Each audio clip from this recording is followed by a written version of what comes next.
નમસ્કાર વિદ્યાર્થી મિત્રો. ધોરણ 12 વિષય ગુજરાતી, કૃતિ 18 આંસુભીનો ઉજાસ, ભાગ 2. વિદ્યાર્થી મિત્રો, આપણે જોયું હતું કે દેવરાજ એ સ્ટેશનેથી પાછો ઘરે આવવા નીકળ્યો છે. એટલે કૃતિની જે શરૂઆત આપણે પહેલા ભાગમાં જોઈ હતી, પાના નંબર 90, 91 ને 92માં, એમાં દેવરાજ મોટો થઈ ચૂક્યો છે, 29 વર્ષનો થઈ ચૂક્યો છે અને એ પોતે સ્ટેશનેથી ઘરે આવવા માટે પાછો આવે છે, જ્યાં એના બાપુ, એના ભાઈ બહેન આ બધા રહે છે તે. હવે એ જ્યારે વસુધામાં એ ભણ્યો છે તો એ વખતે એણે ગ્રામશિલ્પી એટલે કે ગ્રામોદ્ધારની પ્રવૃત્તિ એના હૃદયમાં નસે નસમાં વ્યાપી ગઈ છે. એટલે એ ભણીને આવ્યા પછી પોતાને વતન મેરુ પર ત્યાં જવા માટે ઈચ્છે છે. એટલે એ પોતાના પિતાજીને સમજાવે છે કે મારે હવે મેરુ પર જવું છે અને ત્યાં ગ્રામોદ્ધાર તે કરવો છે. અને એને એ પણ ખબર છે કે બાપુ જે છે પોતાના પિતા, એના મનમાં હજી પણ પેલો જે ખેડૂતનો જીવ, ભૂમિ પ્રત્યેનું એક અનુબંધ એ જોડાયેલો છે. એટલે હવે એ પોતાના પિતાની સાથે સંવાદ કરે છે વસુધામાં ભણીને આવ્યા પછી કે મારે હવે મેરુ પર જવું છે. તો હવે પાના નંબર 93 પર આપણે શરૂ કરીએ આ વાત કે એ પોતાના પિતાને કેવી રીતે સમજાવવાનો પ્રયત્ન કરે છે. શું કહે છે જુઓ. પણ ત્યાં આપણું કોણ? નથી કોઈ સગું સાગવું કે નથી ખોરડું. તું ક્યાં જઈને ઊભો રહીશ? આ 2 પગ ભગવાને ઊભા રહેવા જ આપ્યા છે બાપુ.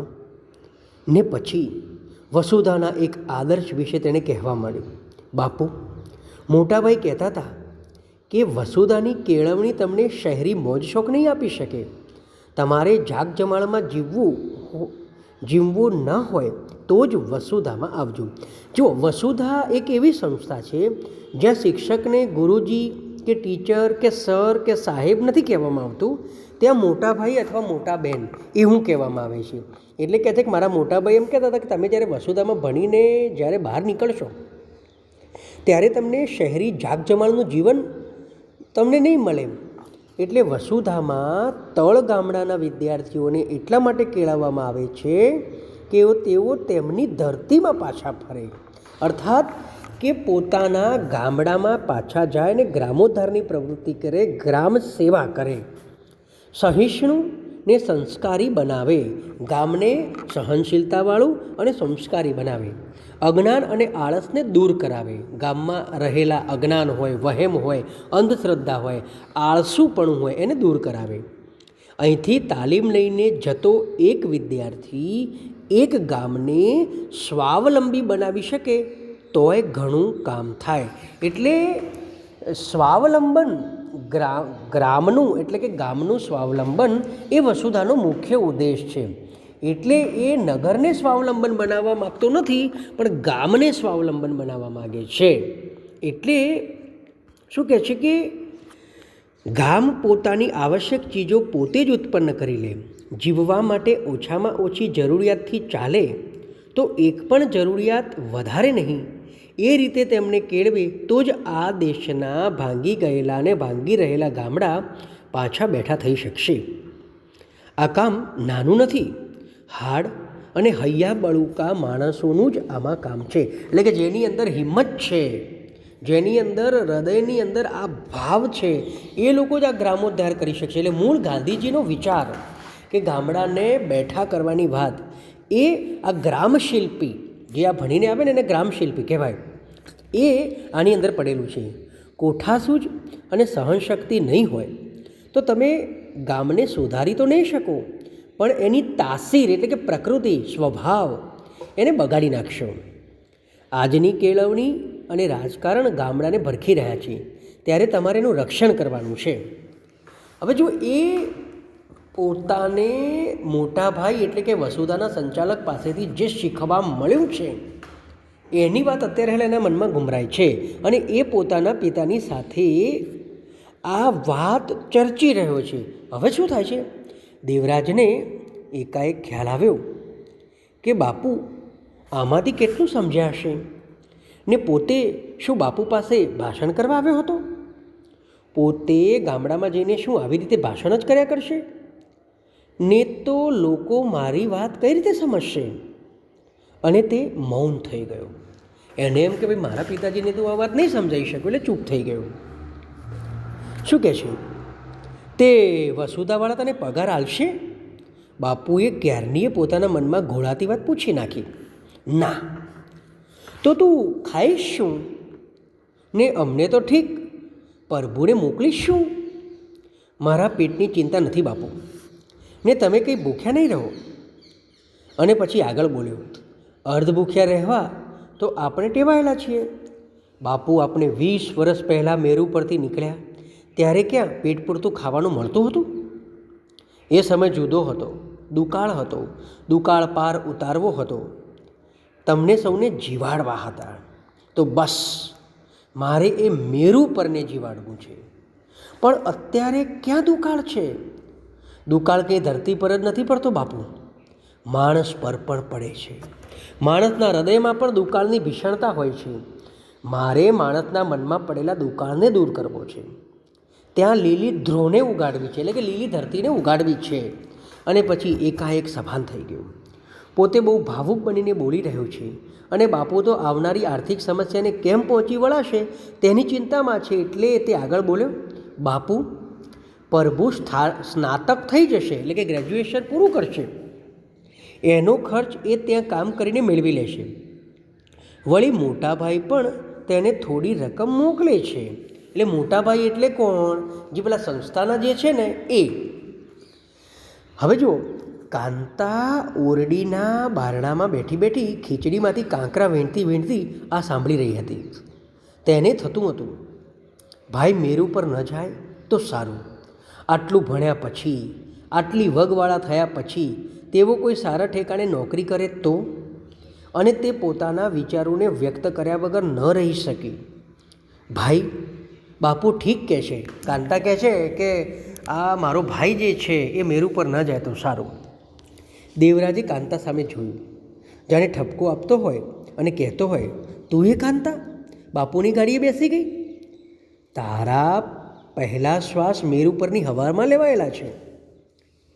મારી વાત ન ગમી ભાઈ? કાંતાએ પૂછ્યું. તારી વાત ગમે એવી છે, પણ કાંતા મારે તને ખોટું લગાડવું પડશે. એટલે પાના નંબર 94 પર જુઓ.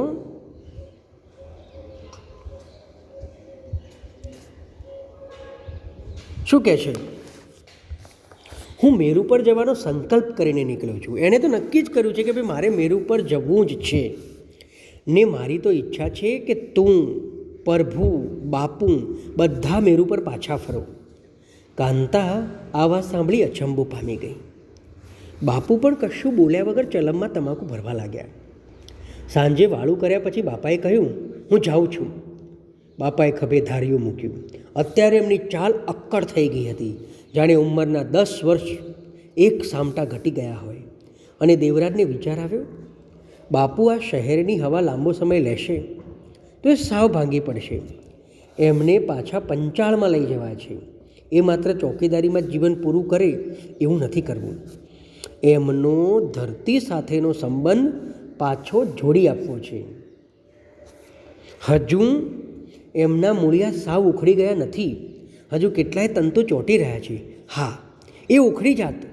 હું વસુધામાં ન ગયો હોત, પ્રભુને ગુજરાત વિદ્યાપીઠમાં ન મોકલ્યો હોત તો, એટલે કે પ્રભુ જે છે એ પણ ગુજરાત વિદ્યાપીઠમાં ભણી રહ્યો છે, અને પંચાળનું એ મેરુ પર સ્મૃતિમાંથી લોપાઈ જાત. કે કદાચ જો બાપુ હજી પણ બાપુને મેરુ પર પ્રત્યે થોડીક શ્રદ્ધા છે. એ મેરુ પરનું અમારું ઘર અત્યારે ભલે પડી ગયું હોય, ભલે એ ઢોરો થઈ ગયો હોય, પણ એ ઢોરા નીચે ઢોરો થઈ જવું એટલે નસ્ત નાબૂદ થઈ જવું. ઢોરા નીચે અમારી એક લાગણી હજુ એ દટાયેલી છે. બાપુને ત્યાં લઈ જઈશ. બાપુ એ ધરતી પર પગ મૂકતાં જ ઘોડા ખેલતા રાજકુમારની સ્ફૂર્તિ પ્રાપ્ત કરી લેશે. એટલે કે વતનનો અનુબંધ એમને એટલું બધું તારો તાજા કરી નાખશે. તે ચાલીના નાનકડા ફળિયામાં ખાટલો ઢાળીને સૂતો હતો. આ રીતે તે અહીં સૂતો હતો. બા પડખે બેસી તેના બરડા પર હાથ ફેરવતી, મેરુ પરને યાદ કરીને કે કેટલીય વાતો કરતી. બાનું ગોરું મોં એ વખતે રતાશ પકડી જતું. એનો પડછંત દેહ જાણે પથરાળ ભૂમિમાં હળિયાપાટી કરવા તલસી રહ્યો હોય એવું લાગતું ને ત્યારે એનો આખા દિવસનો થાક ઉતરી જતો. બાને પણ મેરુ પર પ્રત્યે વિશેષ લગાવ હતો. દિવસભર એ મજૂરી કરતો. હવે જો હવે જે શરૂ થાય છે એ દેવરાજ જ્યારે 11 વર્ષનો હતો અને પોતાના પિતાજીની સાથે જ્યારે અહીંયા દુકાળ ઉતારવા માટે આવેલો એ ભૂતકાળ અહીંથી શરૂ થાય છે. દિવસભર એ મજૂરી કરતો, લારી ખેંચતો. મજૂરી મળતી નહીં ત્યારે કોઈ હોટેલના કપરકાબી ધોવારી જતો. ક્યારેક અનાજની દુકાને અનાજ ભરેલા તગારા ઊંચકવાનું કામ મળતું. એ કામ ન હોય ત્યારે પોતે પરભું, વીજું, કુહાડી અને દોરડા લઈને વગડામાં ચાલ્યા જતા. લાકડા કાપી લાવતા. કેમ્પની બજારમાં, શેરીઓમાં એ વેચી આવતા. બા કોઈના પાણી ભરતી, વાસણ ઉટકતી. બાપુને પીઠ પર ગુણો ઉપાડતા ફાવી ગયું હતું. કેમ્પની અનાજ બજારમાં ખીજડીયા હનુમાન પાસે એ મજૂરોના ટોળામાં બેસતા. મજૂરી ન મળતી ત્યારે ચલમ ફૂંકતા ને પંચાળની વાતો કર્યા કરતા. દેવરાજ અતીતમાં સરી રહ્યો હતો. એક દિવસ જોરાવર નગરથી વઢવાણ એક લારીમાં માલ ભરીને જવાની મજૂરી મળી ગઈ. 11 વર્ષની એ વખતે ઉંમર. બાપુની સાથે એ લારી ધકાવતો જતો હતો. અહીં પહોંચ્યા ત્યારે વિસામો લેવા એક ઝાડને છાંયે બેઠા. એ વખતે ફાગણ ઉતરતો હતો પણ તડકો તો લાય જેવો હતો અને પોતાને તરસ લાગી હતી. ગળું સૂકાતું હતું. બાપુ તો નિરાંતમાં ચલમ ફૂંકતા હતા. એ વખતે પોતાને થયેલું બાપુને તરસ નહીં લાગી હોય કે પછી ગળાકુનું, ગળાકુ એટલે પેલું તમાકુ છે ને, ગોળ ને તમાકુ ભેગું કર્યું હોય એ ગળાકુ. ગળાકુનો ગળચડો સ્વાદ તરસ નહીં લાગવા દેતો હોય. એ વખતે તે બાપુની સામે જોઈ રહેલો. કહેવાનું મન થઈ ગયેલું, બાપુ લાવો ને, એકદમ હું એ મારી લઉં. ગળચટો સ્વાદ આવશે તો ગળું સૂકાતું મટશે. પણ એ કહે એ પહેલાં ચલમ ઠાલવીને તેની સામે જોતાં કહ્યું, હાલશો ને દેવા? બાપુ મને તરસ લાગી છે. આટલામાં તો ક્યાંય પરબ જેવું દેખાતું નથી. અને પછી એકાએક મીઠા પાણીના સરોવર હાથ વેતમાં હોય એવી ચમક આંખમાં અને પ્રસન્નતા ચહેરા પર આવી ગયા ને એકદમ બોલી ઉઠ્યા, હાલ આ સામેના મકાનમાં. પણ એ તો દેવરાજ ખચકાયો. જુઓ, હજી આ ગરીબ છે ને અને કોઈ જગ્યાએ આવી નિશાળમાં ગયો નથી એટલે એને એમ લાગે છે કે આ જગ્યાએ હું કેવી રીતે જઉં એમ.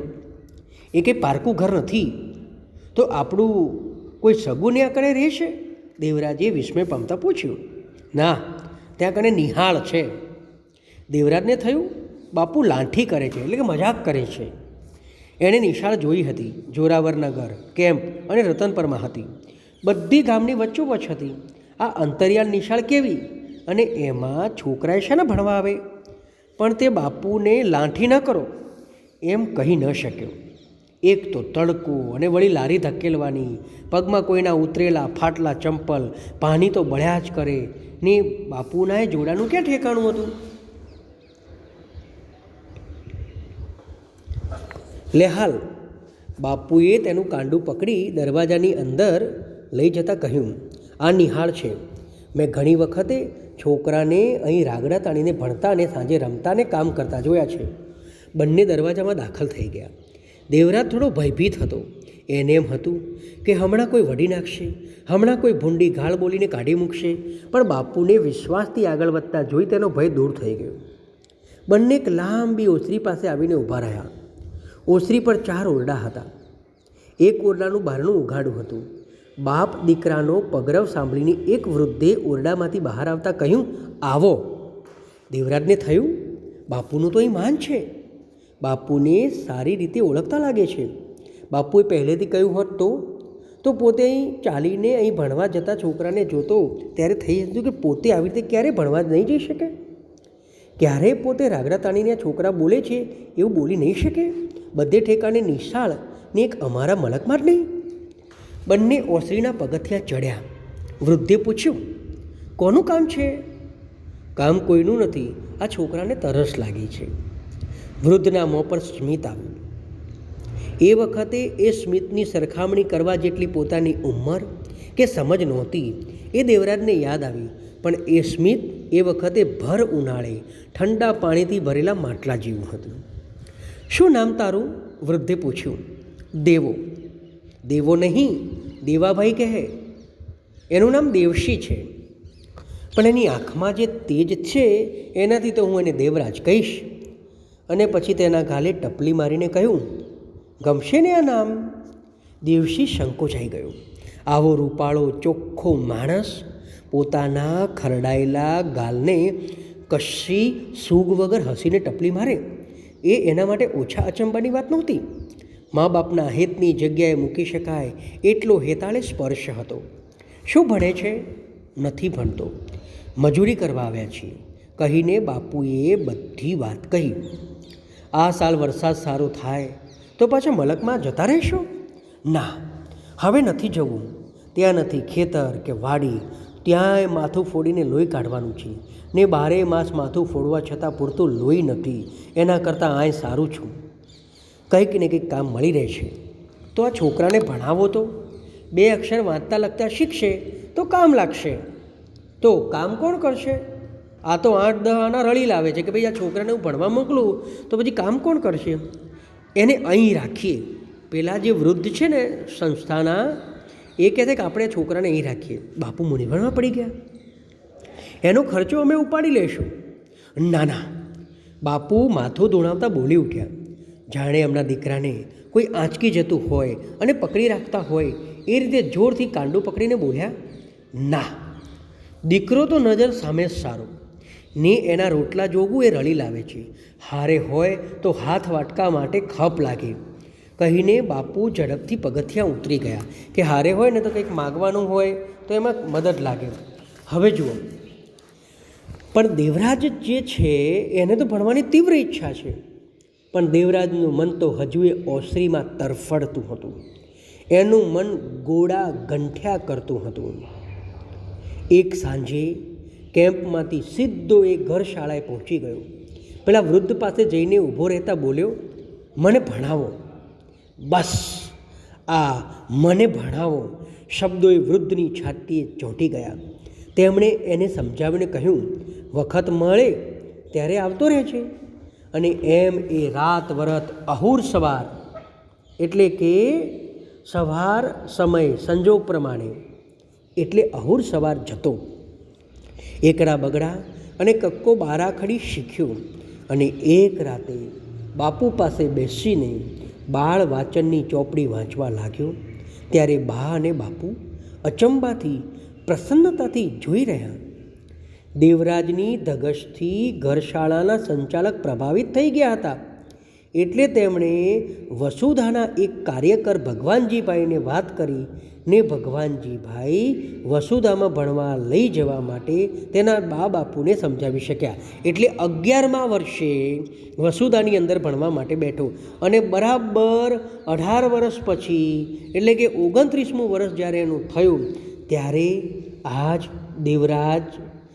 આજ દેવરાજને વસુધા છોડીને ચાલ્યા આવવાની ચણચણાટી થવા લાગી. એટલે કે એને અહીં આવવાની તીવ્ર ઈચ્છા થવા લાગી, તાલાવેલી થવા લાગી. તો વિદ્યાર્થી મિત્રો, આ કૃતિને આપણે 2 ભાગમાં વહેંચી છે. પહેલા ભાગમાં એ વર્તમાનકાળ છે અને બીજા ભાગમાં ભૂતકાળમાં કેવી રીતે ગયેલો પોતાના બાપુની સાથે ઘર શાળાની અંદર એની વાત કરી છે. તમારે શબ્દ સમજૂતીમાં યાદ રાખવાની બાબત, એક તો આના શબ્દ સમજૂતી તમામ લખવાના અને રૂઢિપ્રયોગની અંદર લાઠી કરવી એટલે કે મજાક કરવી અને ચણચણાટી થવી એટલે કે તાલાવેલી થવી, આ રૂઢિપ્રયોગો સ્વાધ્યાયના ચોપડામાં લખવાના. અને એ સિવાય આ જે પાઠ છે, નીચેના પ્રશ્નોના એક વાક્યમાં ઉત્તર લખો. એમાં આ જે ચેપ્ટર છે એમાંથી તમારે પ્રશ્ન નંબર 1, એમાં પહેલો, પોતાના ઘેર આવ્યા પછી દેવાને ક્યાં કામ કરવું હતું, શા માટે, 1, ત્રીજો અને ચોથો, પહેલો, ત્રીજો અને ચોથો એ તમારે સ્વાધ્યાયના ચોપડામાં લખવાના છે. તો મિત્રો, અહીં આપણે 18મી કૃતિ એ પૂરી કરીએ છીએ અને તમારે જ્યારે શુક્રવારે 18 તારીખના રોજ 18/12/2020ને શુક્રવારે જ્યારે ટેસ્ટ આપવાનું આવશે ત્યારે આ જ કૃતિના પેજ નંબર 93, 94, 95 અને 96 એમાંથી પ્રશ્નો પૂછવામાં આવશે અને તમારે તૈયાર કરવાના રહેશે. તો મિત્રો, અહીં આપણે આંસુભીનો ઉજાસ કૃતિ 18 ધોરણ 12 ગુજરાતી ભાગ 2 એને પૂર્ણ કરીએ છીએ. નમસ્કાર.